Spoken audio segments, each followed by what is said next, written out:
You know that friend who always cancels at the last minute? The one who's suddenly exhausted, not feeling great, or promises to come next time. Maybe that friend isn't flaky. Maybe they're guarding their energy. If you're the person who feels genuine relief when plans fall through, if a quiet evening at home feels better than a loud night out, you're not strange. You're wired differently, and there's psychology behind it. Let's start with something simple. Not everyone recharges the same way. Some people come alive in crowds. Noise, conversation, movement, it fuels them. After a party, they feel more energized than before. But others? Even a fun dinner with friends can feel like a slow battery drain. They laugh, they engage, they enjoy it, and then they go home completely depleted. Psychologists explain this through what's known as optimal arousal theory. Each nervous system has its own ideal level of stimulation. Some people need more external input to feel good. Others function best with less. When stimulation goes beyond that comfort zone, too much noise, too many conversations, too many unpredictable moments, the body shifts into stress mode. It's not drama. It's biology. For people with a low stimulation preference, home isn't boring. It's regulating. It's where the nervous system settles. The lighting is familiar. The sounds are predictable. There are no social expectations. No small talk. No pressure to perform a version of yourself that fits the room. And that sense of control matters more than most people realize. Outside, there are variables you can't manage. Sudden changes of plans. Social dynamics you have to read and respond to. Loud environments. Strangers. For highly sensitive people or those with mild anxiety, that unpredictability is exhausting. At home, you control the volume, the temperature, the schedule, even the energy in the space. That control reduces stress hormones and creates safety. Safety is powerful. When the body feels safe, the mind can think more clearly. There's another layer to this. Research consistently shows that people who enjoy solitude often score higher in introspection, creativity, and independent thinking. Solitude gives space for thoughts to stretch.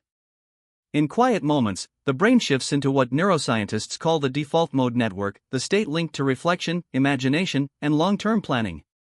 Some of the best ideas don't appear in crowded rooms. They show up during a late-night thought spiral. During a quiet morning with coffee. During a solo walk with headphones in. Staying home isn't doing nothing. It's internal processing. It's integration. It's mental recharging. But society rarely frames it that way. We live in a culture that celebrates visibility. Being out. Being seen. Posting the highlight reel. The message is subtle but constant: if you're not out there, you're missing out. If your weekend doesn't look exciting, you must be wasting it. But what if your version of a perfect Friday is a documentary, a warm meal, and no obligations? What if your best memories are quiet ones? That's not failure. That's alignment. Of course, there's an important distinction to make. Not all staying home is healthy. For some people, isolation isn't preference, it's protection from deeper pain. Social anxiety can turn invitations into threats. Depression can make leaving the house feel physically heavy.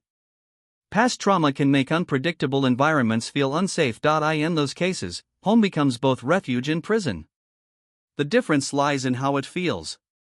Do you stay home and feel restored? Or do you stay home and feel stuck? Peace feels warm and intentional. Avoidance feels tense and guilt-filled. If you genuinely love your own company, that's not something to fix. People who thrive in solitude often have rich inner worlds. They enjoy small rituals, the morning coffee routine, the specific corner of the couch, the way sunlight moves across the room in the evening. They notice details others rush past.